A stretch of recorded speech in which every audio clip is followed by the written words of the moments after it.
নমস্কার বন্ধুরা, আমার আজকের রেসিপি তোমাদের সঙ্গে শেয়ার করব চিকেন মশলা। গ্যাসের উপর একটি কড়াই চাপিয়ে দিয়েছি। কড়াইয়ে সরষের তেল গরম করতে দিয়ে দিলাম কয়েক দানা জিরে, একটা তেজপাতা ফোড়নে দিয়ে দিলাম। ফোড়নটা ভাজা হয়ে গেছে, এবার দিয়ে দেবো কেটে রাখা পেঁয়াজ। পেঁয়াজটা ভাজা হচ্ছে ততক্ষণ একটা মশলা নিয়ে নেব চিকেন বানাবার জন্য।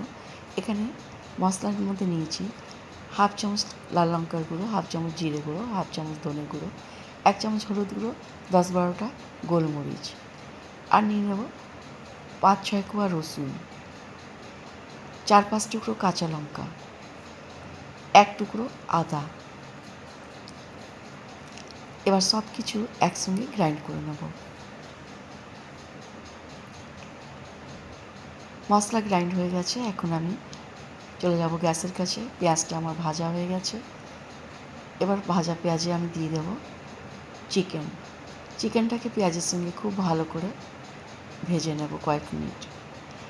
এরপর এখানে দিয়ে দেবো স্বাদ মতো নুনটা মিক্স করে নিয়ে এখানে দিয়ে দেবো বেটে রাখা মশলা, বাটা মশলাটা এখানে দিয়ে দিলাম।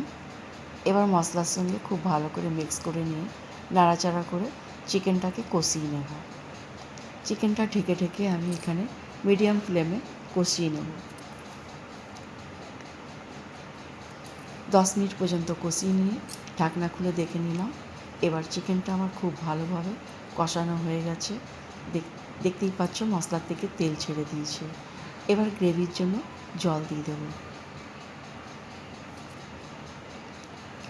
গ্রেভিতে আমি খুব বেশি জল দেব না, যেহেতু আমি চিকেন বানাচ্ছি 2 জন মানুষের জন্য। 2 জনের জন্য চিকেন বানাচ্ছি এখানে, এই জন্য জলের পরিমাণটা খুব বেশি দেব না।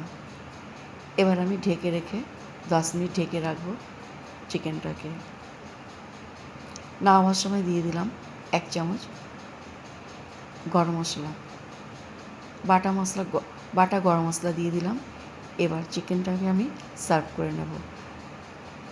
আমার আজকের রেসিপি কেমন লাগলো কমেন্ট করে নিশ্চয়ই জানাবে।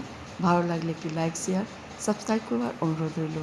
পরবর্তী ভিডিওতে আবার একটি নতুন রেসিপি নিয়ে তোমাদের সঙ্গে দেখা হবে। নবরাত্রার কয়েকদিন আমি তোমাদেরকে আমিষ আর দেখাতে পারবো না।